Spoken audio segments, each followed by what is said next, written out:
दीप जलते हुए दिखाए जाते हैं। वाचक: बहुत समय पहले की बात है। एक छोटे से गांव में एक निर्धन ब्राह्मण अपनी पत्नी के साथ रहता था। गरीबी के कारण उनके पास खाने तक के लिए भोजन नहीं था। ब्राह्मण और उसकी पत्नी झोपड़ी में चिंतित बैठे हुए। ब्राह्मण: हम मां लक्ष्मी की पूजा करते हैं, फिर भी हमारे जीवन में धन क्यों नहीं आता? पत्नी: हो सकता है मां लक्ष्मी को प्रसन्न करने के लिए हमें कुछ और करना होगा। ब्राह्मण की तपस्या: ब्राह्मण नदी किनारे तपस्या करते हुए दिखाया जाता है। वाचक: ब्राह्मण ने मां लक्ष्मी को प्रसन्न करने का निर्णय लिया। वह जंगल में जाकर नदी किनारे कठोर तपस्या करने लगा। कई दिनों तक ध्यान और उपवास करने के बाद मां लक्ष्मी प्रकट हुईं। प्रकाश फैलता है, मां लक्ष्मी प्रकट होती हैं। मां लक्ष्मी: हे ब्राह्मण, मैं तुम्हारी तपस्या से प्रसन्न हूँ। बताओ तुम मुझसे क्या चाहते हो?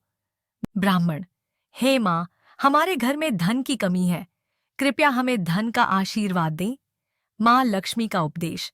मां लक्ष्मी मुस्कुराते हुए: मां लक्ष्मी, धन केवल पूजा और तप से नहीं मिलता।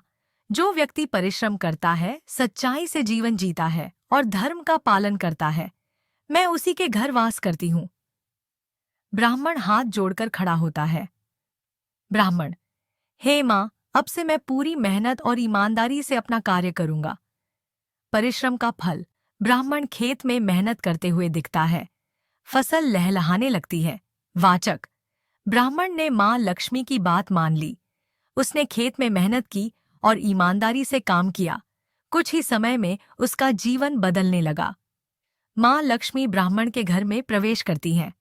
वाचक: मां लक्ष्मी ने ब्राह्मण के घर स्थायी रूप से वास कर लिया। उनका जीवन सुखी और समृद्ध हो गया। समाप्ति। ब्राह्मण और उसकी पत्नी मां लक्ष्मी की पूजा करते हुए। वाचक: यह कथा हमें यह सिखाती है कि मेहनत, ईमानदारी और धर्म का पालन करने वालों पर मां लक्ष्मी की कृपा बनी रहती है। पृष्ठभूमि में दीपक और शुभ लाभ का दृश्य। वाचक: जय मां लक्ष्मी। सच्चाई और कर्म के मार्ग पर चलें और मां लक्ष्मी की कृपा पाएं। संगीत समाप्त। कथा समाप्त।